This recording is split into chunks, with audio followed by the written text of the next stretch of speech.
نحمده ونصلي على رسوله الكريم اما بعد اعوذ بالله من الشيطان الرجيم بسم الله الرحمن الرحيم وإذ قال موسى لفتاه لا أبرح حتى أبلغ مجمع البحرين أو أمضي حقبا صدق الله العظيم۔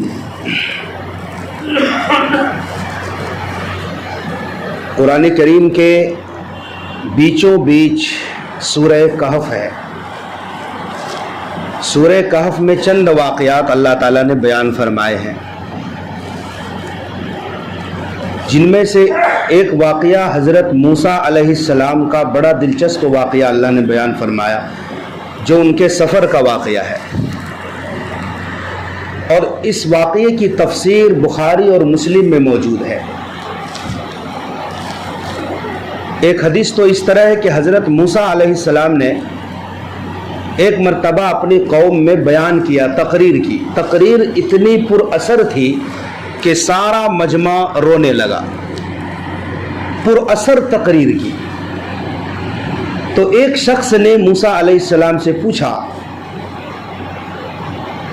کہ یا نبی اللہ، یہ بتائیے کہ اس دنیا میں آپ سے بھی بڑا کوئی عالم ہے؟ موسیٰ علیہ السلام نے کہا کہ نہیں، دنیا میں اس وقت سب سے بڑا عالم میں ہی ہوں۔ اور یہ حقیقت بھی تھی، وقت کا نبی دنیا کا سب سے بڑا عالم ہوتا ہے۔ تو اللہ تبارک و تعالیٰ نے کو موسیٰ علیہ السلام کا یہ جملہ، یہ بات پسند نہیں آئی۔ اور دوسری حدیث میں اس طرح ہے کہ موسیٰ علیہ السلام نے خود پوچھا اللہ سے، یا اللہ، کیا مجھ سے بھی بڑا کوئی عالم ہے، جاننے والا ہے؟ تو اب موسیٰ علیہ السلام کو اللہ نے بتایا کہ ہاں اے موسیٰ، آپ سے بھی بڑا ایک علم والا ہے، میرا بندہ ہے، وہ فلاں جگہ ملے گا۔ تو یہاں جو بڑے لوگ ہوتے ہیں نا، ان کی چھوٹی غلطی بھی بڑی غلطی مانی جاتی ہے۔ ایک ہوتا ہے ابرار، نیک لوگ، اور ایک نیک لوگوں سے اوپر کا پیمانہ ہے مقرب لوگ۔ قرآن کریم کے سورہ واقعہ میں 3 جماعتوں کا ذکر ہے۔ مقرب لوگ، اللہ کے خاص بندے، اللہ کے قریب ترین بندے، یہ ایک جماعت ہے۔ پھر دوسری جماعت سورہ واقعہ میں، وہ بھی جنتی ہے، لیکن وہ اسپیشل جنتی ہے، خاص لوگ ہیں وہ۔ اور ایک ہے نیک لوگ، نیک لوگ اور مقرب لوگ، یہاں 2 ٹیمیں بنائی اللہ نے۔ پھر تیسری جماعت ہے وہ اصحاب النار کی جماعت ہے، جہنمی لوگوں کی جماعت ہے۔ تو جو مقرب لوگ ہوتے ہیں، اللہ کے خاص لوگ ہوتے ہیں، چھوٹی سی غلطی بھی، بھول چوک بھی اللہ کے یہاں بڑی غلطی شمار ہوتی ہے۔ مثال کے طور پر ایک عام آدمی ہے، کہیں بھی رکے، کہیں بھی چائے پیے، کہیں بھی سگریٹ پیے، کوئی برا نہیں کہتا۔ ملک کا وزیر اعظم ایسا کر دے، ملک کا صدر ایسا کرے، ایک معمولی چائے دکان پر آ جائے، راستہ چلتے سگریٹ پی لے، عام لوگوں سے ملاقات کرے، تو یہ تہذیب کے خلاف سمجھا جائے گا، لوگ طعنہ زنی کریں گے، کیسا ملک کا صدر ہے۔ عام آدمی کرے، کوئی غلطی نہیں، عام آدمی سگریٹ پیے، کوئی غلطی نہیں۔ ایک مولانا مسجد کا امام سرے راہ سگریٹ پی لے، بڑی غلطی ہوگی نا، بڑی غلطی ہوگی۔ تو ایسے ہی موسیٰ علیہ السلام نے کوئی غلطی نہیں کی۔ انہوں نے کہا کہ میں سب سے بڑا عالم ہوں، مجھ سے بڑا کوئی نہیں۔ اور حقیقت تھی، موسیٰ علیہ السلام اولو العزم رسولوں میں سے، نہ صرف نبی ہیں بلکہ رسول ہیں۔ نبی سے بڑا درجہ رسول کا ہوتا ہے، رسولوں میں بھی اولو العزم رسول ہیں، یعنی انبیاء اور رسولوں میں بھی کیٹیگری ہے۔ تو موسیٰ علیہ السلام بلند ترین، بہترین کیٹیگری کی فہرست اور کلاس میں آپ کا نام آتا ہے۔ 5 بڑے رسول، نوح علیہ السلام، حضرت ابراہیم علیہ السلام، حضرت موسیٰ علیہ السلام، حضرت عیسیٰ علیہ السلام، اور ہمارے نبی حضرت محمد مصطفیٰ صلی اللہ علیہ وسلم۔ 5 بڑے رسولوں میں آپ کا نام۔ آپ صاحب شریعت، صاحب کتاب ہیں، رسولوں میں ایک امتیازی مقام ہوتا ہے کہ جن کو اللہ آسمانی کتاب دے. تو آسمانی کتابوں میں تورات شریف یہ آسمانی کتاب ہے, اللہ تعالیٰ نے موسیٰ علیہ السلام کو دی ہے. پھر آپ کا ایک سب سے بڑا شرف جو کسی نبی کو نہیں ملا, وہ شرف یہ ہے کہ موسیٰ علیہ السلام ڈائریکٹ اللہ سے بات کرتے تھے, اسی لیے آپ کا لقب کلیم اللہ بنا تھا. اتنی بڑی فضیلت. تو اس وقت موسیٰ علیہ السلام سے بڑا عالم کوئی نہیں. لیکن اللہ تعالیٰ نے سبق دینا چاہا کہ موسیٰ اس طرح کا جملہ نہیں بولنا چاہیے, بلکہ جواب میں اللہ کے حوالے کرنا چاہیے کہ اللہ ہی بہتر جانتا ہے کہ مجھ سے بڑا عالم کوئی ہے یا نہیں. یہ جواب درست تھا اللہ کے یہاں. تو اللہ تعالیٰ کو یہ بات اچھی نہیں لگی. تو اب یہاں سے واقعہ بیان کیا اللہ نے کہ موسیٰ علیہ السلام کو کہا کہ جاؤ, میرا ایک بندہ مجمع البحرین میں رہتا ہے. اذ قال موسیٰ لفتاہ لا ابرح حتی ابلغ مجمع البحرین. اس وقت یاد کرو جب موسیٰ علیہ السلام اپنے غلام اپنے جوان سے کہہ رہے تھے. موسیٰ علیہ السلام کے خادم کا نام تھا یوشع بن نون, جو بعد میں خود نبی بنے تھے. یہاں بھی ایک ادب ہے کہ موسیٰ علیہ السلام نے اپنے غلام کو خادم یا نوکر نہیں کہا بلکہ جوان کہا ہے. کسی غلام کو جوان کہہ دیا جائے تو ایک عزت ہوتی ہے نا. ملک کے فوجی کو لوگ ہم جوان کہتے ہیں, ہمارے جوان سرحد کی حفاظت کرتے ہیں. کیا مطلب؟ وہ ایک الگ جوش ہے, اس میں ایک الگ ولولہ ہے. تو ایسے یہاں موسیٰ علیہ السلام نے اپنے خادم کو جوان کہا, ایک عزت دی ہے. کیا کہا؟ میں برابر چلتا رہوں گا, اے جوان میں برابر سفر کرتا رہوں گا, میں تھکوں گا نہیں, اکتاہٹ نہیں ہوگی. میں مجمع البحرین تک کا سفر کروں گا جہاں اللہ نے نشاندہی کی. چاہے اس سفر میں صدیاں لگ جائے, چاہے اس سفر میں سالوں سال بیت جائے. یہاں حقبہ حقب کی جمع ہے. حقب کہتے ہیں 80 سال کا ایک حقب ہوتا ہے, اور حقبہ چند حقب یعنی سینکڑوں اور صدیاں گزر جائے اس سفر میں, لیکن میں تھکوں گا نہیں, برابر چلتا رہوں. موسیٰ علیہ السلام نے حصول علم کے لیے کتنی قدردانی کی ہے کہ آپ کو جب پتا چلا کہ آپ سے بھی زیادہ کوئی بڑا عالم ہے, علم ہے, اللہ نے دیا ہے, تو موسیٰ علیہ السلام نے چاہا کہ چاہے ساری زندگی اس سفر میں لگ جائے مگر میں علم ضرور حاصل کر کے رہوں گا. علم مشقت چاہتا ہے, علم تحمل چاہتا ہے, علم تن پروری نہیں چاہتا. علم کے لیے موم کی طرح گھسنا پڑتا ہے, پگھلنا پڑتا ہے, اپنے آپ کو جلانا پڑتا ہے, تب اللہ تبارک و تعالیٰ کی طرف سے خاص رحمت برکت والا علم آتا ہے. تو موسیٰ علیہ السلام نے کہا کہ میں برابر چلتا رہوں. اللہ تبارک و تعالیٰ نے سے نشانی مانگی کہ ٹھیک ہے, مجمع البحرین, بحر کہتے ہیں دریا کو, جہاں دو دریا آپس میں ملتے ہیں وہاں میرا وہ خاص بندہ ہوگا اے موسیٰ. اب دو دریا آپس میں تو بہت جگہ ملتے ہیں دنیا میں, افریقہ میں بھی ہے, یورپی ممالک میں بھی ہے.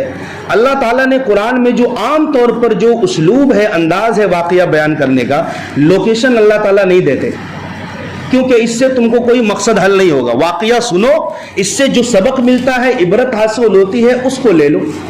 لوکیشن اور ایڈریس بتانے کی جگہ نہیں ہے یہ. اللہ تبارک و تعالیٰ بنیادی واقعہ بتاتا ہے, لیکن پھر بعد کے لوگوں نے اس کو اپنے اپنی رائے سے قائم کیا ہے کہ چونکہ موسیٰ علیہ السلام مصر کے علاقے میں رہتے تھے, مصر میں ایک دریا چلتا ہے دریائے نیل, یہ دریائے نیل سوڈان کی طرف سے آتا ہے, اور پھر یہ جب مصر پہنچتا ہے نا تو دو دریا کا سنگم وہاں ہوتا ہے. بعض نے کہا بحر روم اور بحر فارس کا جو دو بڑا سمندر آپس میں ملتا ہے وہاں, باقی واللہ تعالیٰ عالم. موسیٰ علیہ السلام نے کہا کوئی نشانی؟ اللہ نے کہا کہ اپنی تھیلی میں ایک بے جان مچھلی لے لو. بعض علماء کہتے ہیں وہ بھنی ہوئی مچھلی تھی, اور بعض کہتے ہیں بھنی ہوئی نہیں تھی, بھنی ہوئی کے علاوہ بھی ایک الگ مچھلی تھی, لیکن بے جان تھی, زندہ نہیں تھی. اللہ نے کہا یہ مچھلی لے جاؤ, یہ مچھلی جہاں گم ہو جائے, زندہ ہو کر چلی جائے, سمجھو وہی میرا وہ خاص بندہ ہو. اب موسیٰ علیہ السلام اور آپ کے شاگرد دونوں چلے اس بندے کی تلاش میں, یہاں تک کہ مجمع البحرین پہنچ گئے.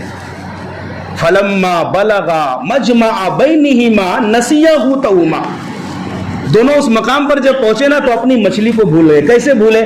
ایک پتھر کی چٹان پر موسیٰ علیہ السلام ٹیک لگا کر سو گئے, آرام فرمانے لگے, اور خادم خاص یوشع بن نون یہ بیدار تھے.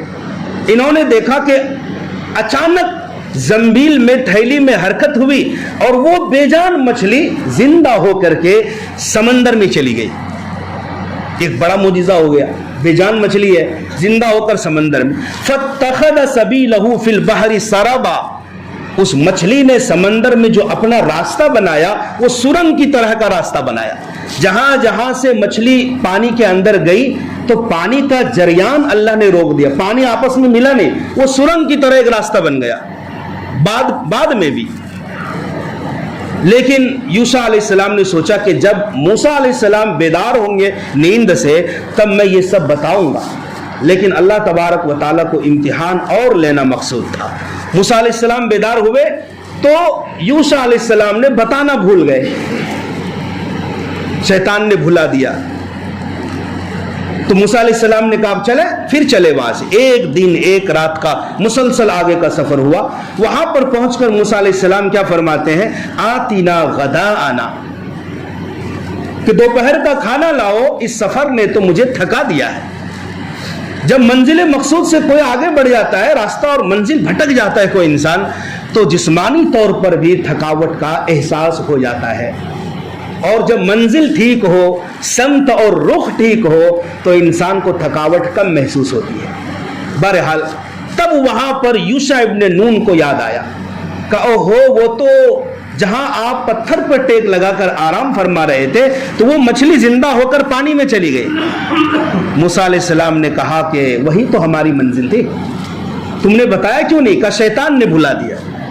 اب پیچھے واپس پلٹے, قدموں کے نشان تھے, گاڑی گھوڑے کا زمانہ تو تھا نہیں, تو قدموں کے نشان پڑ جاتے تھے راستے میں. قدموں کے نشان کو دیکھتے ہوئے ایک دن ایک رات کا پیچھے کا سفر ہوا.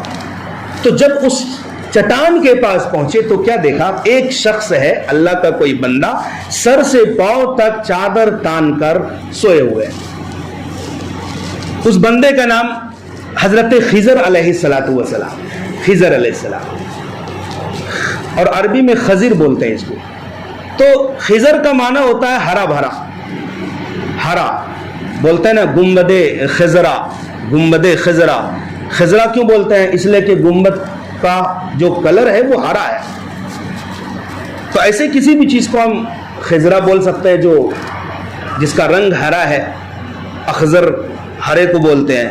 تو خضر علیہ السلام کی برکت سے آپ جس علاقے میں, جس سرزمین میں رہتے تھے, وہاں کی سرزمین ہری بھری ہو جاتی تھی. آپ جہاں پاؤں رکھتے تھے وہاں ہریالی ہو جاتی تھی, اس لیے آپ کا نام خضر ہے, باقی اصلی نام کچھ اور ہے. تو موسیٰ علیہ السلام جب وہاں پہنچے تو آپ نے اپنی عادت کے مطابق کہا السلام علیکم. تو اس بندے نے کہا کہ اس وادی سنسان میں سلام کرنے والا بندہ کون آ گیا؟ کہا میں موسیٰ ہوں. کہا کون موسیٰ؟ موسیٰ بن عمران, بنی اسرائیل کا نبی. کہا میں موسیٰ بن عمران ہوں. اچھا بتاؤ کیا بات ہے؟ اب موسیٰ علیہ السلام کو اللہ نے بتا دیا تھا کہ اس بندے کے پاس میں نے اپنی رحمت اور علم سے نوازا ہے. فوجدا عبدا من عبادنا, دونوں نے اللہ کے ایک ہمارے ایک بندے میں سے ایک بندے کو پایا. آتیناہ رحمتا من عندنا وعلمناہ من لدنا علما, اس بندے کو ہم نے خصوصی رحمت دیا تھا اور اپنے پاس سے ایک علم عطا فرمایا تھا. دیکھو علم کی دو قسمیں ہیں. علم دو طرح کا ہوتا ہے. نمبر ایک علم کسبی, جو انسان خود حاصل کرتا ہے, پڑھ کر کے, لکھ کر کے, اور اپنے جو جسمانی حواس ہے, جو آنکھوں کے ذریعے سے علم حاصل ہوتا ہے, کان کے ذریعے سے, ہاتھ کو چھونے کے ذریعے سے, دل دماغ کے ذریعے سے, اسے علم اکتسابی کہا جاتا ہے, جو ہم سب کرتے ہیں. اور ایک ہوتا ہے علم وہبی, اس نے کسی سے پڑھا لکھا نہیں ہے, اللہ تعالیٰ ڈائریکٹ اس بندے کے دل میں اپنا علم منتقل کر دیتا ہے, جیسا کہ انبیاء علیہم السلام کے ساتھ ہوتا ہے. انبیاء عموماً کسی کے شاگرد نہیں ہوتے ہیں, بلکہ اللہ تعالیٰ اپنی نگرانی میں وہبی علم عطا کرتے ہیں, استاد نہیں ہوتے ان کے. ہمارے نبی صلی اللہ علیہ وسلم کی ذات کو دیکھیے, آپ کا کوئی استاد دنیا میں نہیں تھا, کوئی ٹیچر نہیں تھا, لیکن علم کا خزانہ تھا. قیامت تک اور پوری کائنات میں جتنا علم ہے, ان سب سے بڑھ کر پیارے آقا محمد صلی اللہ علیہ وسلم کو علم عطا فرمایا. آپ نے تو کسی سے نہیں پڑھا تھا, یہ علم آیا کہاں سے؟ یہی دوسری قسم والا علم ہے جسے علم وہبی کہتے ہیں, اللہ ڈائریکٹ دیتا ہے.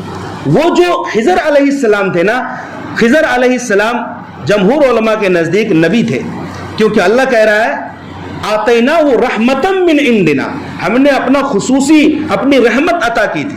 یہاں رحمت سے مراد نبوت ہے، نبوت سے بڑھ کر اللہ کی کیا رحمت ہو سکتی ہے؟ وہ نبی تھے بہرحال، لیکن وہ تشریعی نبی نہیں تھے، تکوینی نبی تھے۔ ایک ہوتا ہے شریعت کا علم، ایک ہوتا ہے تکوینی علم، آپ اسے تقدیر سمجھ لیں۔ مثلا کسی کا بچہ بچپنے میں فوت ہو گیا، ہم کہتے ہیں بڑا دکھ ہوا بچہ فوت ہو گیا، لیکن کیوں فوت ہوا ہے، اللہ نے اس بچے کو کیوں مارا ہے، کیوں اس کی جان گئی ہے، یا اللہ کے علم میں ہو سکتا ہے وہ اپنے ماں باپ کا نافرمان ہوتا۔ اس طرح کی کیٹیگری کا علم جو ہے علم لدنی اللہ تعالیٰ نے خضر علیہ السلام کو دیا تھا۔ بہرحال موسیٰ علیہ السلام نے کہا هل اتبعک علی ان تعلمنی مما علمت رشدا، کیا آپ کی میں غلامی اختیار کروں، آپ کی شاگردی اختیار کروں، آپ مجھے علم سکھائیں گے جو علم میرے پاس نہیں ہے، جو علم آپ کے پاس اللہ نے دیا ہے۔ خضر علیہ السلام نے برجستہ کہا انک لن تستطیع معی صبرا، دیکھو موسیٰ آپ صبر نہیں کر پاؤ گے۔ خضر علیہ السلام جانتے تھے کہ یہ کون موسیٰ ہے، یہ بنی اسرائیل کے رسول ہیں، نبی ہیں، صاحب تورات ہیں، صاحب شریعت ہیں، اتنے بڑے رسول کو اپنی شاگردی میں لینا یہ کوئی عام بات نہیں تھی۔ لیکن خضر علیہ السلام نے کیا کہا، دو ٹوک کہا اے موسیٰ آپ صبر نہیں کر پاؤ گے، کیونکہ میں ایسا کام انجام دوں گا کہ آپ اپنی شریعت کے مطابق فیصلہ ٹھوکیں گے اور کہیں گے یہ کام غلط ہے، آپ بول اٹھیں گے، اور اگر آپ بول دیں گے تو پھر ہم آپ کو ساتھ نہیں رکھیں گے، صبر نہیں ہو پائے گا آپ سے۔ تو موسیٰ علیہ السلام نے کہا ستجدنی انشاء اللہ صابرا ولا اعصی لک امرا، آپ ساتھ تو رکھیے، داخلہ تو لیجیے اپنے مدرسے میں، انشاءاللہ آپ دیکھیں گے کہ میں صبر کروں گا، آپ کی کوئی نافرمانی نہیں کروں۔ بہرحال تفصیل میں نہیں جانا چاہتا، موسیٰ علیہ السلام اور حضرت خضر علیہ السلام دونوں چلے، راستے میں دریا پار کرنا تھا، ایک کشتی آئی، کشتی والے خضر علیہ السلام کو جانتے پہچانتے تھے۔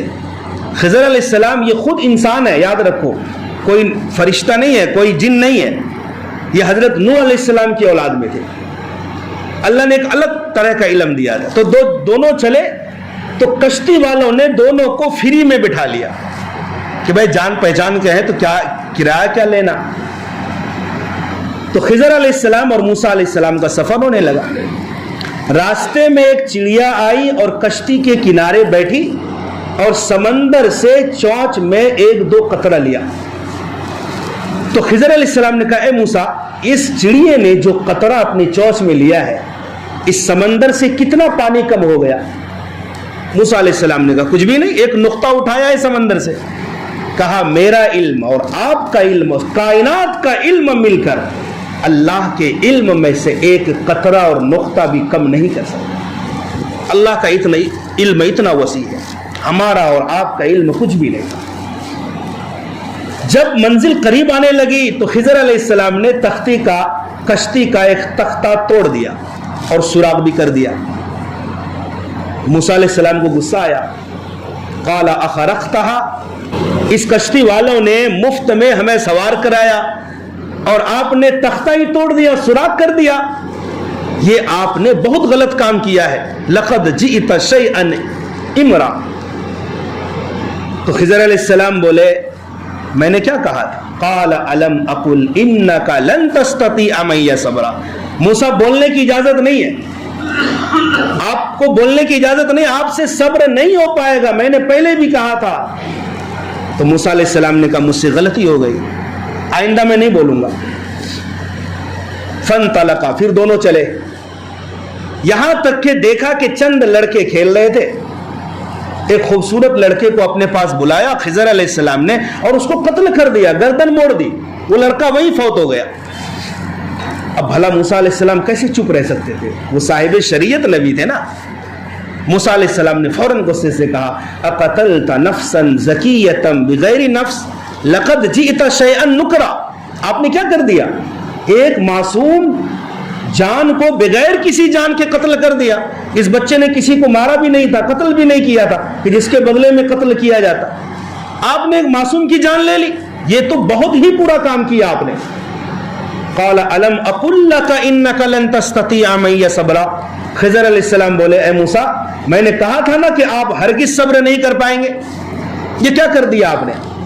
آپ بار بار بولے جا رہے ہیں آپ نے صبر کرنا ہے. موسیٰ علیہ السلام نے کہا دیکھو ایک موقع اور دو, اگر اب کی بار میں بول دیا تو پھر آپ مجھے ضرور باہر نکال دیجئے, اپنے ساتھ مت رکھیے گا. کہا ٹھیک ہے. دونوں چلے. اب دونوں بے انتہا بھوکے تھے. ایک گاؤں والوں سے کہا کہ آپ میری ضیافت کریں, کچھ کھانا پینا دیں. اس زمانے میں ہوٹل کا رواج تو تھا نہیں, جب کوئی مسافر آتا تو گاؤں والے خود ضیافت کرتے تھے, اور یہی اہل ایمان اور مسلمانوں کا شیوا ہے, مسافروں کو کھانا کھلانا, مسکینوں کو کھانا کھلانا. تو بڑے بخیل قسم کے لوگ تھے. انہوں نے کہا کہ مجھے کچھ کھانا پینا دو. کہا کھانا پینا کچھ نہیں ملے گا, اپنا راستہ دیکھو. اب یہ دونوں چلے گئے. گاؤں کے کنارے پہنچے تو دیکھا کہ ایک دیوار گرنے والی تھی. تو خضر علیہ السلام نے سیدھا کر دیا. فَأَقَامَهُ. اب کیسے سیدھا کیا؟ ہو سکتا ہے ٹائم لگا ہو سکتا ہے جلدی کر دیا ہو. بہرحال دیوار گرنے والی تھی, خضر علیہ السلام نے دیوار کو سیدھی کر دیا. اب موسیٰ علیہ السلام نے کہا ایک تو گاؤں والوں نے کھانا نہیں کھلایا اور آپ فری میں کام کر دیے. لقد شئت لاتخذت اجرا علیہ اجرا. آپ چاہتے تو اس کام پر کچھ مزدوری بھی لے سکتے تھے گاؤں والوں سے. کھانا نہیں کھلایا انہوں نے اور آپ نے فری میں کام کر دیا. اب خضر علیہ السلام نے کہا ھذا فراق بینی و بینک. موسیٰ اب تیرا راستہ یہاں سے الگ, میرا راستہ الگ. میں کچھ بھی کام کر رہا ہوں آپ بولی جاتے ہیں, آپ سے صبر ہو نہیں پاتا ہے. لیکن ان تمام چیزوں کی میں آپ کو تعویل بتاؤں گا کہ میں نے کیوں کیا, اور میں نے اپنی مرضی سے نہیں کیا. کشتی کو توڑا میں نے تو اپنی مرضی سے نہیں, بچے کو قتل کیا اپنی مرضی سے نہیں, دیوار کو سیدھی کیا تو اپنی مرضی سے نہیں, یہ سب اللہ کی مرضی سے کیا.